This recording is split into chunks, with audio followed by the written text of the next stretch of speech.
बुद्धि से विचार करो कि हम शत्रु को मारना चाहते हैं या शत्रु को पराजित करना चाहते हैं।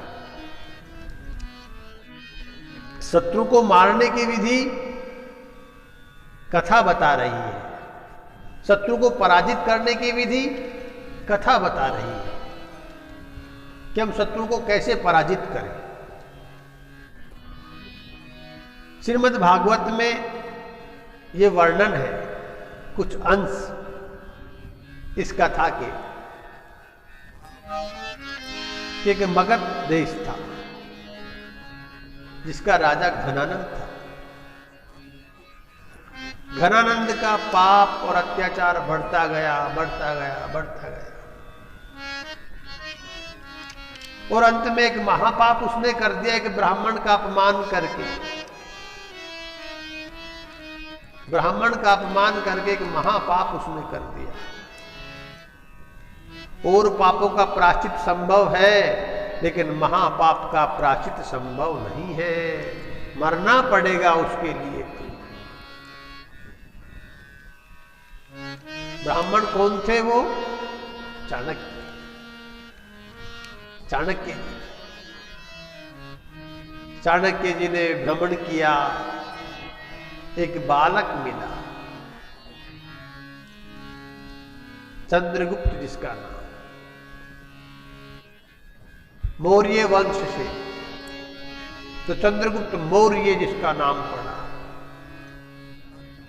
चाणक्य ने उसको सारी शिक्षा दी, शास्त्र की शिक्षा भी दी और शस्त्र की शिक्षा भी दी, राज की राजनीति भी दी और धर्म की धर्म नीति भी दी। बिना धर्म के राजनीति नहीं चल सकती।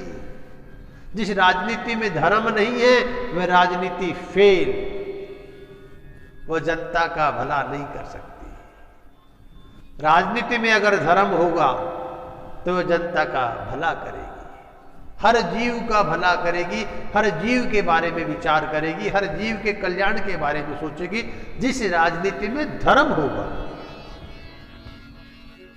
इसलिए राजनीति में धर्म बहुत जरूरी है। चाणक्य को सारी शिक्षा देने के बाद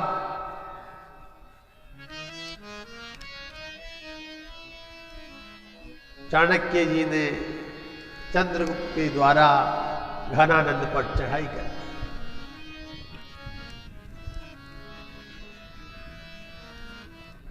घनानंद के परिवार का समूल विनाश हो गया। किसने करवाया? घनानंद के महापाप ने। माध्यम कौन बने? यही तो सोचने की बात है, ये विचारणीय विषय है।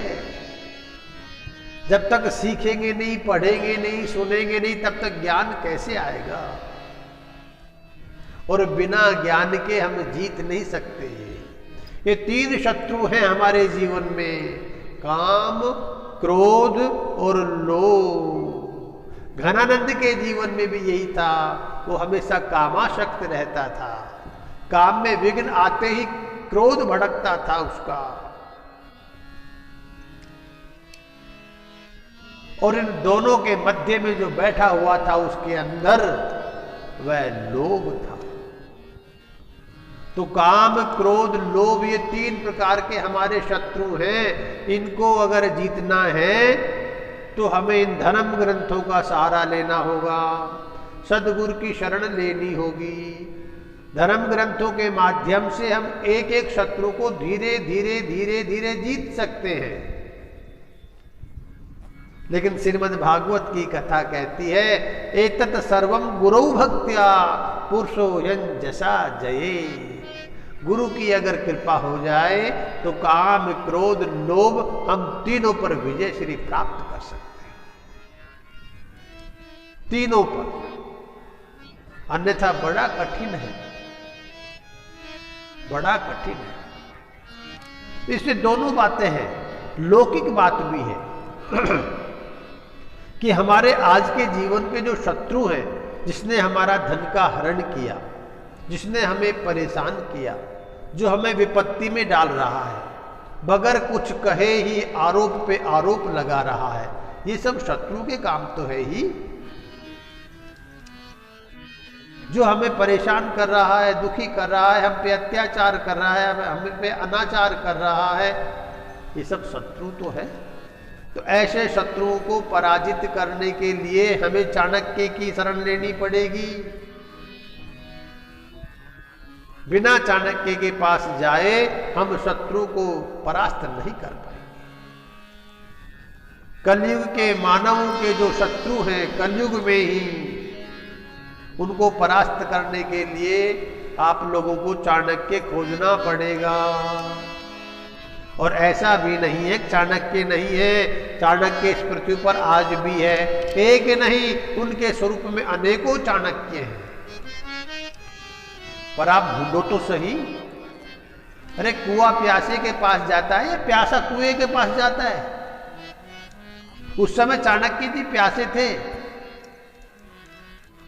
तो उन्होंने कुआं की तलाश की, और चाणक्य जी स्वयं कुएं थे तो उन्होंने प्यासे की तलाश की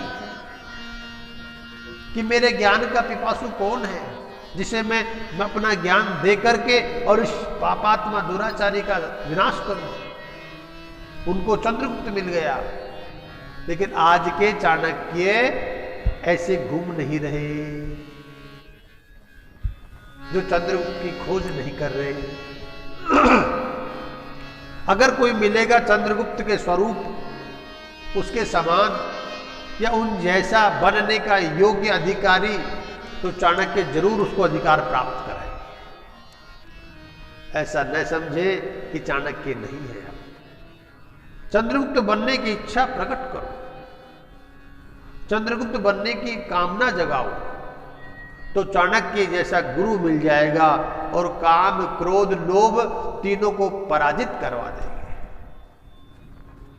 तीनों शत्रुओं का विनाश जड़ से हो जाएगा। लेकिन पहले चाणक्य ढूंढो। चाणक्य अगर मिल गए तो आपका कल्याण है। हम ब्राह्मण हैं, हम चंद्रगुप्त की जैसी शिक्षा दे सकते हैं, शास्त्र की भी शिक्षा दे सकते हैं, शस्त्र की भी शिक्षा दे सकते हैं, न्याय की भी शिक्षा दे सकते हैं, धर्म की भी शिक्षा दे सकते हैं, नीति की भी शिक्षा दे सकते हैं। सारी शिक्षाएं हैं हमारे पास, हमारे ग्रंथों में हैं। पर चंद्रगुप्त बनना चाहते हो, आइए, स्वागत है आपका। तो तीनों शत्रुओं को पराजित कराने का संकल्प हम आपको दिलवाएंगे और इस जीवन के तीनों शत्रु आपके समाप्त हो जाएंगे। जो व्यक्ति दुखी है, परेशान है, किसी के द्वारा, किसी के कारण से, वह भी आए, उसकी भी दुख दुविधाएं दूर होगी, उसकी भी शत्रु का विनाश करेंगे। शत्रु विनाश के लिए 3 प्रकार की पूजा भगवान ने बताई है। तंत्र विधि, यंत्र विधि और मंत्र विधि। तंत्र मंत्र के द्वारा, यंत्र के द्वारा अपने शत्रुओं का नाश कराने के लिए धर्म की शरण में आइए, धर्म की शरण में आइए, गुरु की शरण में आइए। गुरु ही आपको वह ज्ञान दे सकता है जिससे आप सबको परास्त कर सकते हो, अपना लक्ष्य प्राप्त कर सकते हो। लक्ष्य प्राप्ति के लिए भी गुरु परम आवश्यक है। भगवान राम ने गुरु बनाए। कुलगुरु तो वशिष्ठ जी थे। कुलगुरु तो राम जी को वशिष्ठ जी थे। विश्वामित्र जी से शिक्षा ली राम जी ने। भगवान श्री कृष्ण ने सांदीपनि विश्वविद्यालय में, वहां गुरुकुल में, वहां गुरु बनाए। परशुराम जी के भी गुरु हैं। जिन्होंने भी इस पृथ्वी पर राज्य किया, जिन्होंने भी इस पृथ्वी पर राज्य करवाया, सबने गुरु बनाए और उनका जीवन धन्य धन्य हो गया। उन सब की कीर्ति को हम गाते हैं, उन सब की कीर्ति को हम सुनते हैं। उनकी कीर्ति गाने से और सुनने से हमारा भी कल्याण हो, सबका कल्याण होगा उनकी कीर्ति सुनने से। इसलिए अपने शत्रुओं को पराजित करने के लिए चाणक्य की तलाश कीजिए, चाणक्य आपको मिल जाए।